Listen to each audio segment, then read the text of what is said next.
Hi, I'm Nan Simonsen. I'm a nationally board certified health and wellness coach, and I've worked for, nearly 7 years as a coach with a lifestyle medical practice. So I'm all about, the way lifestyle as medicine it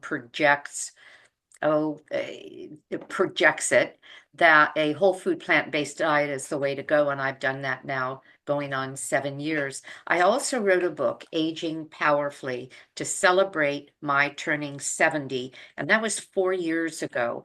And my point was turning 70 wasn't the beginning of the end. It wasn't the beginning of old age.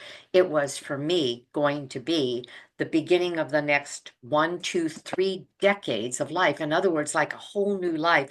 That's the way I saw it. And I'm pretty convinced that because I saw it that way, it was something that I lived up to, meaning that I did what it took to get me another 30 years from that celebration date of my 70th birthday. Well, I'm always looking for people to share with us a way to mm, be whole food plant-based, a way to go plant-based, a way to make it work, because I believe in all the pillars of lifestyle medicine, but especially the fact that our food, well, builds us from the ground up at a cellular level, and what we eat truly is what we ultimately become body-wise. Yes, we need to exercise. Yes, we need to sleep. Yes, we need community. We need all of those things, but quite frankly, it's the food. And as Dr. McDougall used to say, the late Dr. McDougall, it's the food, it's the food, it's the food. So I get to introduce you to Wendy, who is she is the founder of, she calls it a vlog. I have to ask her what a vlog is. But she has a YouTube channel. She's also on Instagram under Show Me Mo Vegan. And she's going to tell us about that title as well. And Wendy is here today going to share with us a PowerPoint, and she's going to talk to us about how her evolution began and how she keeps it going and what in her heart has inspired her to share so much with her or with you. You'll be able to find in the description the links to her Instagram as well as her YouTube channel. And Wendy, what would you like to tell them about why and how you went plant-based? Or do you want to Well, save that for that? Let's do it. Okay. Well, we're going to jump right in then sure. to our screen share, and then we'll have a chat.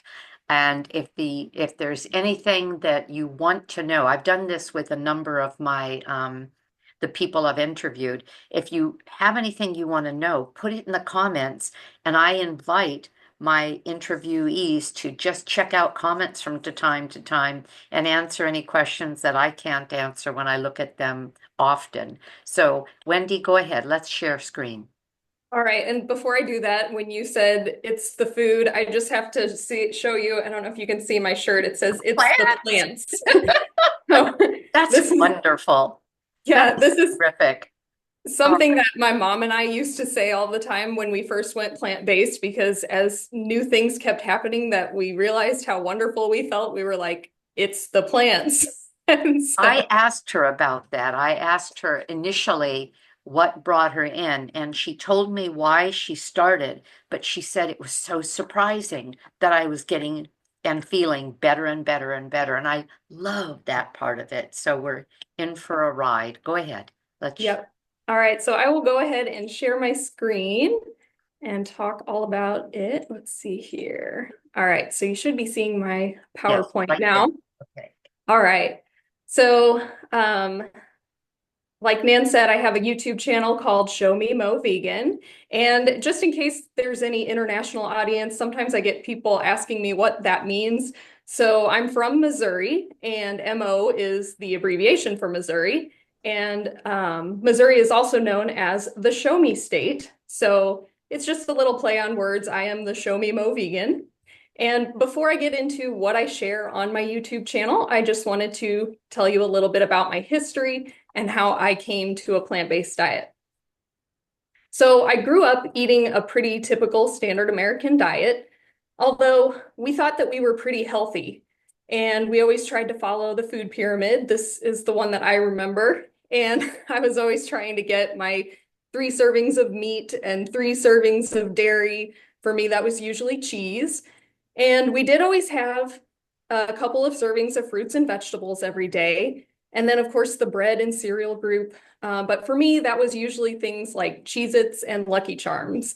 And I thought I was doing a good thing eating Lucky Charms because right there on the package, it says it's a great source of whole grains. So although I would say I was eating healthier than some standard Americans who maybe aren't eating any vegetables at all, or maybe are eating fast food every day, I still had quite a lot of room to improve. And so along with that typical standard American diet, I had pretty normal health. Although I now realize that just because something is common doesn't mean it's normal necessarily. And so I mean, I thought I was healthy, but as you'll see that I actually had quite a few chronic conditions. So for me, normal health meant having a cold at least twice a year. And it usually took 2 weeks for me to get over a cold. And usually there was 2 or 3 more weeks after that where I still didn't feel 100%. I also had terrible seasonal allergies. I took an antihistamine every day and I had to switch between, I've tried every single different one because after a while your body kind of gets acclimated to it. So I would have to switch to a different one. I also used various kinds of inhalers to treat asthma symptoms. And it wasn't until I was a teenager that we found out that my asthma symptoms were actually being caused by my seasonal allergies. So as a teenager, I started taking allergy shots and I had to have 2 injections every week.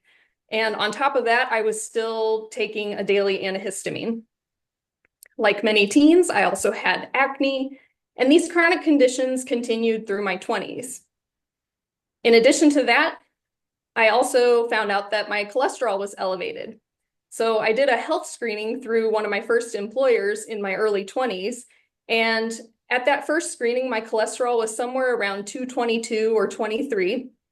And that really concerned me, considering that the recommendation is to be under 200. And I now know that it's better to be much lower than that. But I went to my doctor and she wasn't too concerned, just I guess because I was young at the time. So she said we would just keep an eye on it. And throughout my 20s, my cholesterol ranged between 210 and 230 usually. But the breaking point for me where I realized I had to do something was when I was diagnosed with ulcerative colitis. And I started having symptoms in my mid-20s, and it really startled me because, the long-term prognosis for ulcerative colitis is kind of scary. And it took about a year and a half to actually figure out what it was. But once we got the diagnosis, I did briefly take medication for the inflammation. I didn't like the side effects though, so I decided to stop, but I also didn't want my disease to progress. So I decided to take a more holistic approach and see if there were any dietary and lifestyle changes that I could do to improve my symptoms. Unfortunately, I didn't find a whole food plant-based diet right away. What I found at first was Whole30 and Paleo. And I had a lot of fear because of my ulcerative colitis. And I'm also an anxious person by nature. I like to follow the rules and do things the way you're supposed to. So those two things combined meant I had a lot of motivation to follow the diet I had chosen very carefully. So if you're not familiar with Whole30, it's basically an elimination diet. And I do think that elimination diets can be very useful, especially to help find food sensitivities, but it has to be done correctly. So the idea is that you would remove certain foods for a period of time and then reintroduce them. For a Whole30, you eliminate added sugars and processed foods, dairy, whole grains, and beans. And then you're supposed to remove these for 30 days and then methodically bring back one category at a time to determine what might be causing your symptoms. So that's what I started out doing, and I did feel better at first, but I'll get into a little more detail on that on the next slide. But at this time, I was also working with a functional medicine specialist, and he was mostly just giving me lots of supplements. And after a while, it sort of started feeling like whack-a-mole, like he was just trying anything and everything. And it didn't really seem like he had any real good reasons behind what he was suggesting. So I decided to continue on my own. And I mostly focused on the dietary changes. But at this time, I also was doing some stress management, meditation, yoga, and things like that. But mostly I focused on the diet. So here are some samples of what I was eating at that time. And most standard Americans looking at this would think that it's probably actually quite healthy. There's lots of vegetables and what people consider to be healthy, lean animal protein. And like I said, my health did improve when I switched to this diet. My ulcerative colitis symptoms would cool off, and I would go through periods of remission. My acne also slightly improved, but my symptoms never went away completely, and sometimes they would actually come back a little worse. And like I said, Whole30 is supposed to be temporary. You eliminate the foods for 30 days and then reintroduce them. But during the time that I had eliminated the foods, I found more information from the paleo style diet. And there's so much information and misinformation out there about the anti-nutrients in food, like lectins and other things. So I was actually afraid of these foods and I was afraid to reintroduce them. Luckily, I still had eliminated dairy, and I was also afraid to reintroduce that. So after my Whole30, I've never eaten dairy again. And I think that, along with the fact that I was still eating so many vegetables and I had eliminated processed foods, I think those are the reasons why my symptoms improved. But I think that eliminating the beans and grains during this time probably harmed me in the long run. So I ended up following the paleo diet for about 2 years. And since my symptoms didn't go away completely, and like I said, sometimes they were actually worse, I kind of had given up on the idea of using food to heal my ulcerative colitis. And at that time, when I was giving up on that idea, I happened to run across a video by an animal rights activist named Gary Yourofsky. And it has a real clickbait title. It's something like the best speech you'll ever hear. And Gary is what some people would consider a pretty aggressive activist. He doesn't sugarcoat it, he tells it like it is. And I'm not going to get into the ethics here for this discussion, but I'll just say that it's exactly what I needed. I know some people don't like that approach, but once I watched his speech, I was completely numb. I was totally dumbfounded to learn the information about what goes into the animal products we consume. And I knew I had to go vegan immediately. I'm also very frugal and I don't like wasting money or food. So I thought I would finish the animal products that I had in my home and I would just never buy anything again. But I couldn't even do that. Something my mom always says is, once you know, you can't unknow. So I tried, as I was trying to finish up the products that I still had in my house, I just couldn't do it. I felt sick. So I ended up donating what I could, and I basically went vegan overnight. And since I was coming from that paleo style diet where I was really only eating fruits, vegetables, and meat, once I eliminated the meat, that left fruits and vegetables, but I knew that that wouldn't be sustainable for me. So I did slowly start adding back in the whole grains and beans, although that was a process because I still had a lot of anxiety around those foods. But now I'm happy to say that I love all the food I eat and I eat it without stress or anxiety. So these are a few examples of what I ate when I first went vegan. And again, it's kind of a lot of the same things, lots of vegetables but no animals. So instead I replaced those with the lentils, beans, and whole grains. So basically I kind of accidentally stumbled into a whole food plant-based diet. So like I said, I had already removed processed foods from my diet.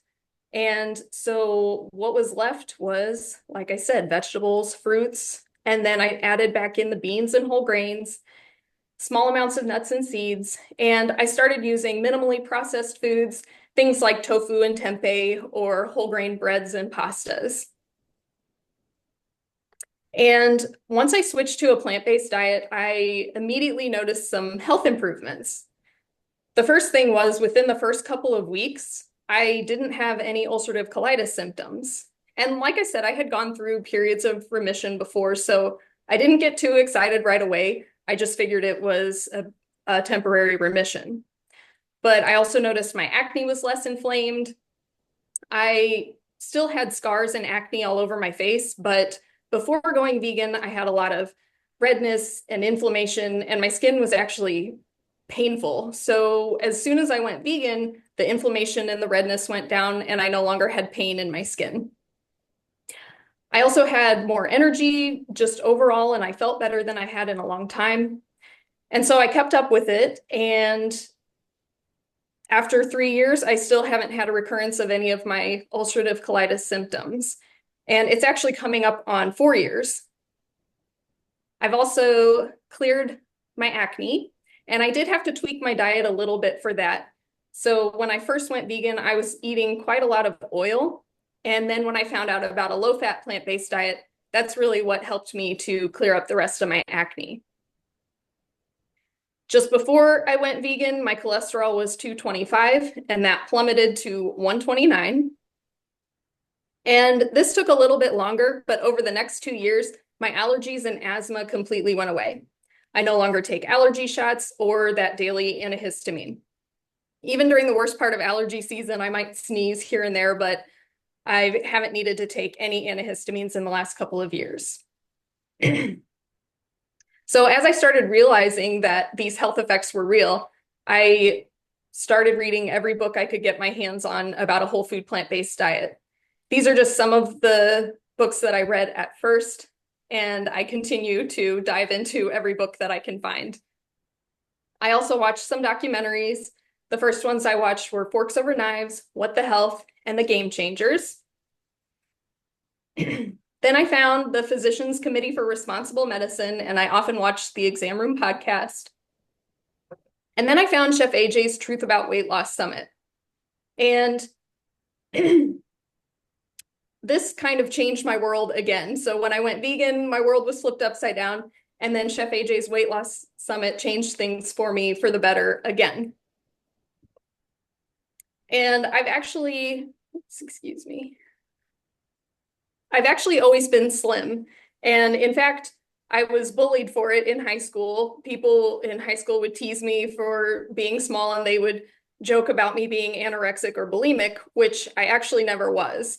And I know, Nan, you've shared your own story about eating disorders, and I've had friends who've suffered with it. And so I can just only imagine that if I had been suffering with it, that teasing would have been even worse. But it seems no matter what size we are, people will tease us for things that, these can be serious health concerns. And even though I've always been slim, you might wonder why I was interested in a weight loss summit. And it's because I'm interested in overall health, because just because I didn't gain weight, I was still eating too much of the wrong foods. And the way that that manifested in my body was these chronic conditions that I've shared so far. And Chef AJ's Summit teaches about overall health. I think it's Dr. Greger who says there's not one diet for heart disease and another for diabetes and a separate one for weight loss. It's all the same diet, and that's a diet for overall health. This is also where I learned about an SOS-free diet. And like I said, Chef AJ's Summit, it is focused on people who are trying to lose weight, but what she teaches is just total overall health. And so everything that I learned in her summit helped me to clear up the rest of my chronic conditions. And for those who aren't familiar, SOS-free is a diet that's free of salt, oil, and sugar. Like I mentioned, getting rid of the oil is what helped me to eliminate my acne. So I no longer eat oil. I don't use refined sugars, and I don't cook with salt, although I do get some salt from condiments. And then as I was learning all of this information, I started thinking of my family, because they also have their own health conditions. And I know you can't force this information on anyone. So what I did was I asked if they would be willing to watch some documentaries. And I was hoping that it would just kind of answer some of their questions about why I was doing what I was doing, and, get rid of some of their fears, because they had concerns about me eating a vegan diet. So that's kind of the approach that I took. And I asked them to watch the same documentaries that I started with. And they agreed. And to my surprise and delight, after watching them, they both immediately decided that they needed to do this too. And that's really surprising because my dad was one of those typical meat and potato kind of guys. And they transitioned a little more slowly than I did, but as they did, they started seeing improvements. And I'm going to just paint a picture of their health before going vegan, and then I'll talk about what improvements they saw. So both my mom and dad had high blood pressure and they were taking medicine for it. They both also took medicine for high cholesterol. They both took oral diabetes medications, and my dad also used insulin. Both of them were overweight and had tried many different diets in the past. In addition to that, my dad also had some other health concerns. Like me, he suffered with seasonal allergies. He had to take thyroid hormone for many years. And he also had some kind of GI disorder. The doctors didn't really know exactly what it was, so they just kind of labeled it as a miscellaneous GI disorder. But whatever it was, it led to severe anemia, and sometimes he couldn't even get out of bed. He was so tired all the time and could barely function. So he had to get iron infusions every 3 months just so that he could function. But since switching to a plant-based diet, both of them have gotten off of the blood pressure medicine. They've drastically reduced their cholesterol medicines. They both are off all of the oral diabetes medications. And my dad's insulin went from somewhere around 48 down to 18 units. They each lost over 70 pounds. And like me, my dad no longer has allergies. But probably the most surprising thing is that in 3 years, he hasn't had to have an iron infusion, whereas he was having them every 3 months before. And he was also able to reduce his thyroid hormone, which is something that most people are on the rest of their life, and it usually doesn't get better. But as amazing as a plant-based diet is, we also had some setbacks because it's not a cure-all. And about a year or two into our switch, my mom was diagnosed with breast cancer. And of course, this is devastating for anyone, but we were especially upset because we had been doing so well and it almost felt like a betrayal. I know my mom felt like a failure because we had been doing the diet so well. And then for this to happen, it was really hard. And then after that, my dad had a stroke. And once again, we were upset because we had been doing so well. And again, it just felt like a failure. But we had to take a step back and realize that health is the result of a combination of things. And although we had been eating healthfully for about 2 years at that point, we also had a lifetime before that of not exactly eating the most optimal diet. And the doctor said my mom's breast cancer would have started 10 years before her diagnosis. So that means the cancer had been growing through 9 years of a standard American diet before she had switched to a plant-based diet. And my dad had other risk factors for stroke. So after these setbacks, it would be really easy just to say, well, the diet doesn't work and just go back to doing whatever. So you might wonder if we're still plant-based. And the answer is absolutely yes. Of course, all of us are. Because even though a plant-based diet might not solve all of our problems, it still makes our lives a lot better. And the way that I look at it is I don't want to put anything in my body that might potentially harm it. So even though I know I can't eliminate the risk of all disease, I want to give my body the best chance it has to fight any illness that does come my way. So that's why I maintain a plant-based diet. And I wanted to share this information with people because I was so excited about the health effects we saw. But there's already plenty of information out there about why you might want to be plant-based. So I decided to create a YouTube channel to show people how to do it. I know so many people who want to go plant-based and they agree it's the best way to go, but they just don't see a practical path towards that. So I created my YouTube channel to share easy recipes, what I eat in a day videos, and grocery hauls. And I hope to create a community where people can see that this lifestyle can be sustainable. And as I mentioned before, I mostly eat fruits, vegetables, whole grains, and beans, a few nuts, seeds, and avocados, and some minimally processed foods. And I'm mostly SOS free. So that's what I share on my channel. And I thought I would show you just a couple samples of what I eat. So this is a typical breakfast. I pretty much eat steel cut oats and blueberries every morning. And then I have a green smoothie with that. And I added the green smoothie to my breakfast after learning about Dr. Brooke Goldner. And I know you and your audience are very familiar with that. I was actually very lucky to eliminate my ulcerative colitis symptoms before I had even heard of Dr. Goldner. But when I learned about her hypernourishment protocol, I really liked that idea of adding some extra raw foods into my diet. So that's why I have a veggie smoothie every morning. And then here are some samples of what I might eat for lunch. I like to have big salads that I usually add beans and grains and potatoes to make sure I'm really satiated. And then here's a couple other sample meals. In the bottom right is a creamy soup with a side salad and my mom's whole wheat bread. The bottom right is kind of like a taco bowl with some wild rice, various raw vegetables, and then some black beans and potatoes topped with my vegan cheesy sauce. And then at the top is a vegetable and bean stir fry over brown rice. So that's just a sample of the type of things that I share on my YouTube channel. And on the screen is all of my information. I do have Instagram and Facebook, but I mostly only post on there when I have a new YouTube video. So YouTube is my primary platform if people want to follow me there.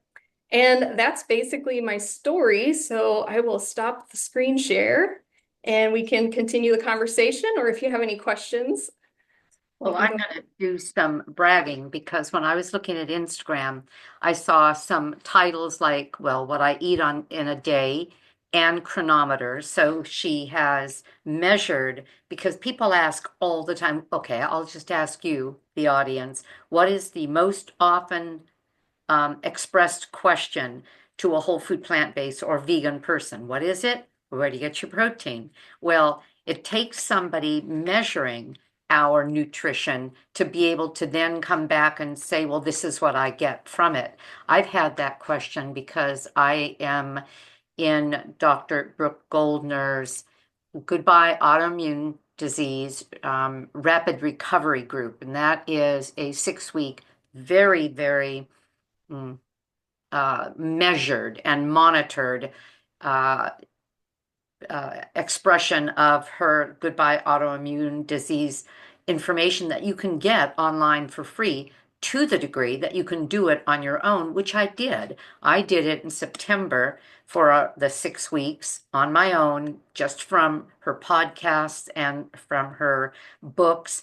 And I brought down not only my rheumatoid arthritis as well as my Hashimoto's um, uh, numbers, the antibody numbers, which they have to die. You bring them down, and as you bring them down, they eventually die off. If new ones don't grow, you are disease free. That's the way it works. And I'll find out actually next week because I'll have my labs done. They take longer to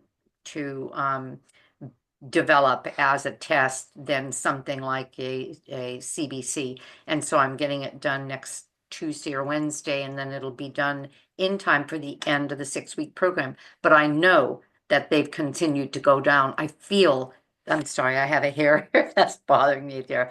I feel fantastic. But the thing that it did is it also brought down to normal a inflammatory marker called the SED rate, the ESR, erythrocyte, no, ESR, erythrocyte sedimentary rate. And then it went back up when I started eating again. And the only thing I can think of, and I do believe this, and this is part of what her program is about, and that's why lifestyle as medicine can help, because sometimes it's not what we're eating, it's what we're thinking, how we're feeling, how we are wearing on our body, in our body, the stressors, either of a day or things that are in our mind. And on the second round, because she is a MD as well as a psychiatrist, I'm finding that her daily videos, because again, this is 6 weeks and she's always talking about what's in our mind as much as what's on our plate is going to make a huge difference. So I kind of went off, but one of the things that people ask me all the time in comments is, again, are you getting enough protein? Are you getting enough food? Because it's what they call high raw, and only fruits to a degree, no more than 25% of the meal or of the day, but mainly leafy greens as well as cruciferous vegetables. And based on what we call hypernourishing, the smoothies that we make, the smoothie alone that I have every morning is 40 grams of protein. If that was just about all I ate, and there's more to it, there's so much protein in kale, so much in broccoli, but if that's where I stopped, I would be almost at my um, minimum just on that smoothie, and yet you still have salad and we still have dinner. But in any case, so she has on her Instagram, you can go to her Instagram and do some scrolling. It's really fun. Stocking the pantry, stocking the freezer. And it sounds like she does what I do. The Instagram is the catch-all for what we really do on YouTube, so that there is more of a complete video there. But she also has one eating like Chef AJ in a day, and Mary McDougall's mini food prep to show how you can prep food so easily. She has a Walmart grocery haul, and she calls that the easiest meal prep ever. Um, uh, anyway, oh, and she has shown on her Instagram all of the books that she was talking about. I looked at the books and I thought, oh my gosh, we have matching bookshelves. I've had to put additional bookshelves up to catch all of the books that I wanted to read, because when you feel that you have found, I call it the Holy Grail. And I don't mean biblically, I mean taking the definition as it is written, as another way it's written, and that is finding a thing that is sought after, that can make a difference, that can bring about what people are looking for to benefit them and their lives. Well, the whole food plant-based diet I see as a holy grail in terms of the way we eat and how we can eat. I see, and this is exactly what Wendy found, a sort of a pointed direction, doing things in a certain way. She was whole food plant-based, but then she started adding more of the more important foods like the grains and legumes and the seeds and the nuts. One of the things that made a huge difference, of course, was cutting out the processed foods. But in addition to that, with Dr. Goldner's even more pointed, high raw, the highest nutritional foods per calorie, like kale and broccoli, and a certain amount of that every day in the seeds for the omega-3s. When you take it like that, then you're hitting like a point, almost as if you're shooting an arrow into disease, and the results are there. So you also do yoga on your channel. And I know that you have a teacher's certification for yoga and aerial aerobics. Tell us about that. That's super cool. Yeah, so I share that usually in my what I eat in a day videos. So I just show a little bit about my day and what I do. So I used to actually teach aerial, and if you're not familiar, that's basically sort of, I always describe like Cirque du Soleil kind of circus acrobatics in the air. Um, and I used to teach yoga, and I haven't done that in many years, but I still practice it myself. And both of those are really great exercises. The aerial is really good for strength and flexibility and everything like that. And then, of course, yoga is just kind of a whole body thing. But yoga also really helped me with when I was dealing with ulcerative colitis in the beginning, like I mentioned, I was doing some stress reduction and things like that. So, like you mentioned, Nan, it's kind of the combination of those lifestyle factors. And so, yoga has been a really important part for me. Actually, when I was teaching, I kind of got away from doing yoga for myself and I was just teaching and it was just it was like go go go all the time. And so when I started dealing with ulcerative colitis, I realized I needed to kind of take a step back and I started doing yoga for me again. And so that's what I try to do now. And that's what I talk about on my channel.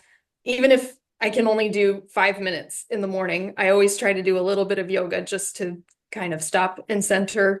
And if I don't do that, the day usually will be a little crazy. So I always want to start my day that way, so that everything just goes a little more smoothly. That's beautiful. And I will say to you all that Wendy has a master's degree in library sciences, library and information sciences. And so she has the kind of mind. I was comparing what she puts out and what I put out. I am willy-nilly. My brain is like horses that have broken out of a corral, or as they say, trying to herd cats. And it's just my style. And she is when she has a point to make, she, just like her PowerPoint, she gives you the bullet points, she stays on point, and you learn a lot from her videos. So I highly recommend that you check her out in on her YouTube channel, and for quick snippets that you can just kind of fly through, you can look through Instagram. What are some of the things that people ask you the most? Because when you're on YouTube, you get a lot of conversations from people. What do people ask you? Well, like you mentioned earlier, like the protein and other nutrition questions like that. So that's why I do like to every once in a while do something about chronometer, for example. Um, a lot of people, it really is just like how do you keep up with it and how do you switch to different foods that you're than from what you're used to? And for those kinds of questions, I always say you just have to kind of stick with it because especially if you're going to from a totally processed food diet to an unprocessed whole food plant-based diet, it's not going to taste the same, you know? It's like I think it's Dr. Lyle who always compares it, like you can watch a play in a theater and you really enjoy the play, but then you watch a really high action fancy movie with all kinds of effects and stuff. So the fancy movie is like the processed foods. It really is exciting and you just want more of that. But then when you go back to the play in the theater compared to the movie, it's not quite so interesting, but you originally liked the theater play. So that's like your whole food plant-based diet. So if you've been eating that processed food and you switch to the whole food plant-based diet, you might not like it right away and you have to stick with it. And so I think that's the biggest question I get. And that's my best advice is to just keep eating it and you'll like it more and more. I mean, for myself, I know I tried a couple of recipes and I often make big batches and freeze things. So there was a recipe I tried when I first switched and I didn't like it at all. But I had frozen it because I had leftovers. And then months later, I pulled it out of the freezer and I remembered, oh yeah, I didn't really like this. And I ate it and I loved it. So your taste buds absolutely change. And I think that's really, it's hard to express that to people and make people understand that because it is so hard, especially if you have that food addictive kind of personality and are eating those foods all the time. So it kind of takes a little bit of grit to get through that beginning, but it's so worth it in the end because then you'll love the whole natural foods. And one of the things that helps, and you alluded to this, helps people stay with it in spite of the fact that they're not sure if they're crazy about the food, is that they start feeling better, right? Do you remember that? You just started and Absolutely. you noted it, that you just start feeling better and realize, there's something here. The other thing that you talked about was being frugal. Some people think, I have people write me sometimes that say this is too expensive. Would you talk about that? Sure. Yeah.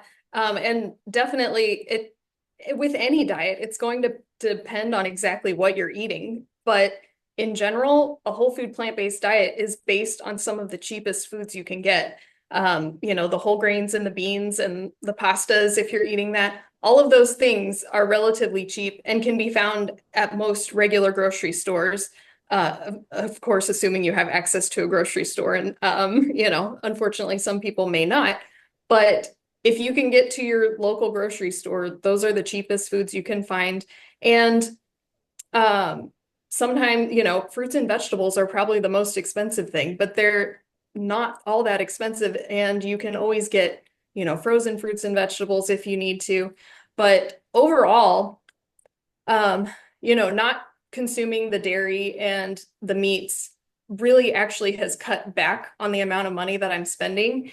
And I like to try to get organic whenever I can, which is a little more expensive. But even buying as much organic, fresh produce as I can, I'm still spending less money eating this whole food plant-based diet. Yep. And you batch cook, right? Do you want to, and, if there is somebody that's tuning in, and probably if they know your name or they know my name, they know about batch cooking. But if there's somebody tuning in that is hearing this and that is taken in, tell them why and how.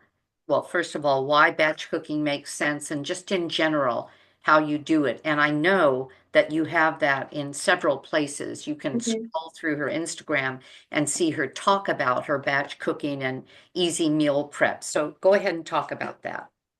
Yeah, definitely. And I've always sort of been a meal prepper and planner, just because when you do have a full-time job and when I was also teaching yoga and doing all these things, you have to figure out a way to get it done. And I've always wanted to be a healthy, even when I wasn't eating a plant-based diet, I still was trying to be healthy. So the best way to do that is to plan and prepare and have healthy food ready.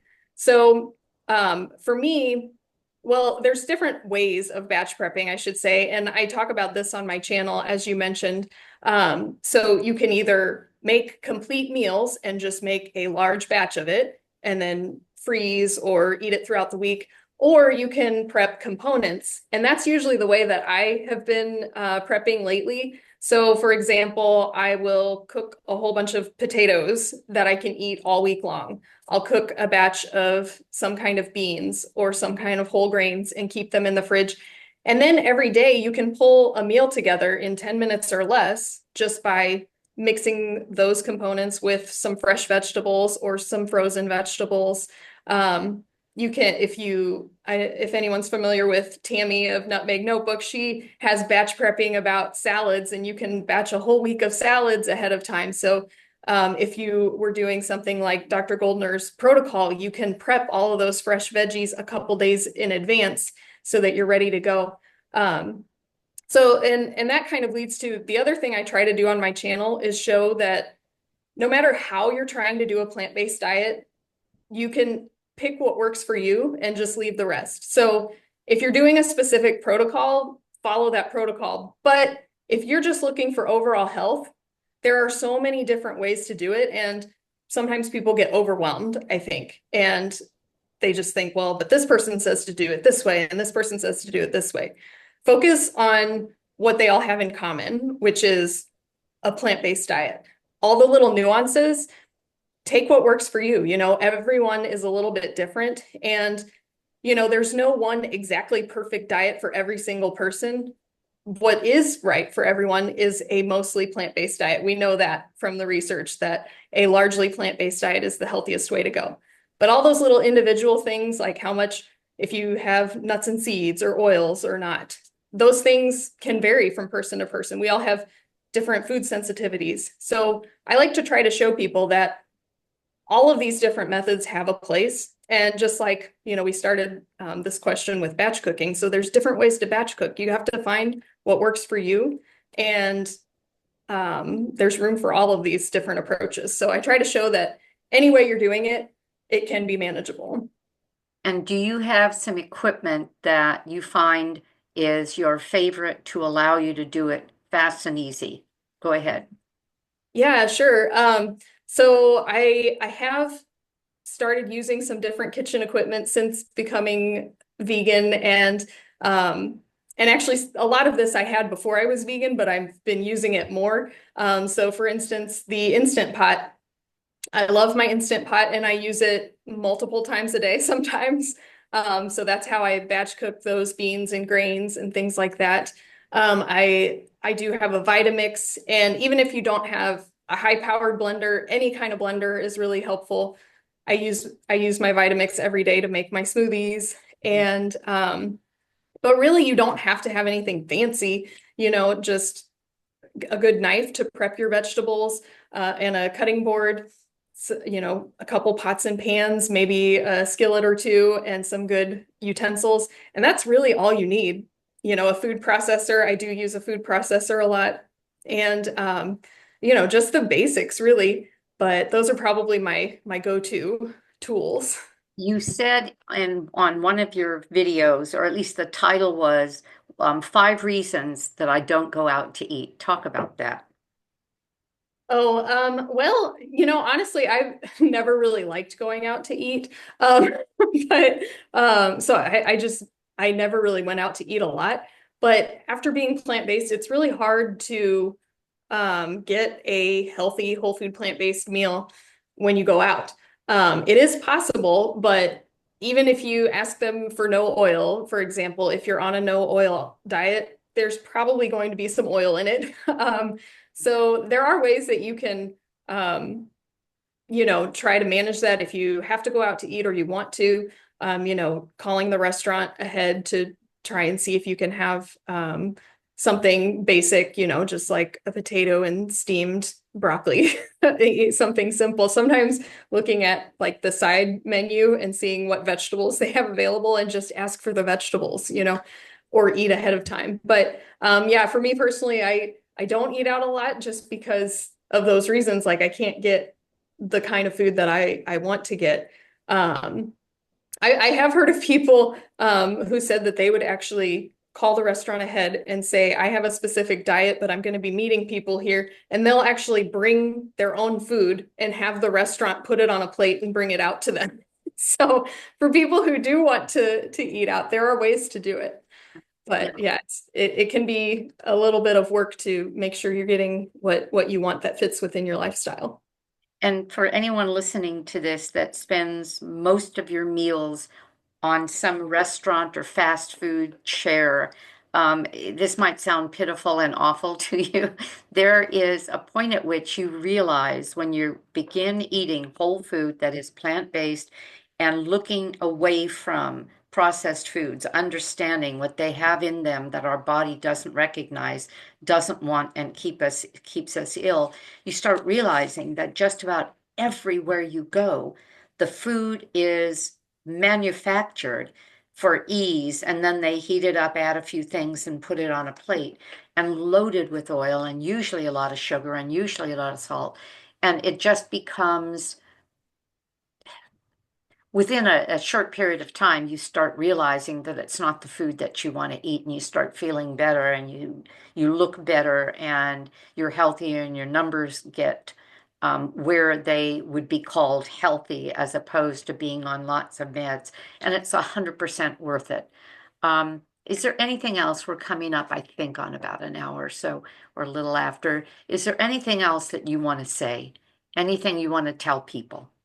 Well, just to what you were just saying, yeah, it definitely is so worth it. And yeah, once you start eating this way and you do feel so much better, you don't even want to go back to eating the way you were before. I always think of it like I didn't realize how bad I was feeling before until I felt really good. And I wish there was a way to let everyone know this feeling, because there's really no way to understand it unless you experience it. So that's one reason why it's hard to convince people to transfer to this lifestyle if they don't have a reason to do it. But I wish that everyone could understand that, because you might not realize that you're not feeling the best that you could. And then once you start eating this way, you never want to go back. And I guess the message that I always like to try to leave people with is no matter where you're at in your diet right now, just try to eat more plants.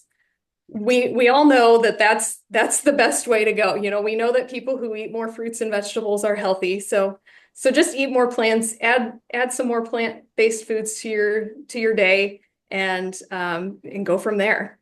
And don't fear the starches, because part of the message of Dr. McDougall, the message of Dr. McDougall in his starch solution, was that when you eat like the peasants, they lived on the starches, and then Mhm. the vegetables were added and the fruits were added without the meat because that was the expensive part. When you eat that way, your body knows what to do with that food. It's as close to nature as or close to nature or as grown.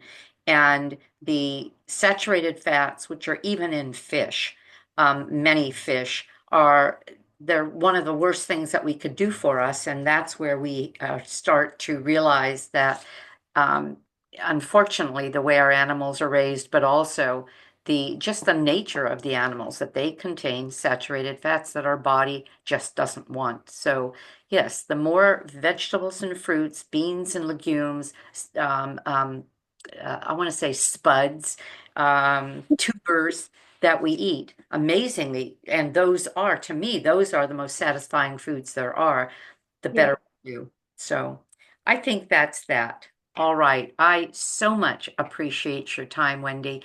I'm going to say goodbye to everybody and then I'll say goodbye to you. So I want to thank you again for being here. In Aging Powerfully, in the front of the book, I said I dedicate the rest of my years to passing on the message about a whole food, plant-based lifestyle as medicine way of living. And this is what we've done here today, and I hope it's made a difference. Pass it on. Please subscribe. It helps us get the message out. And have a great day because I know I'm going to. Bye bye.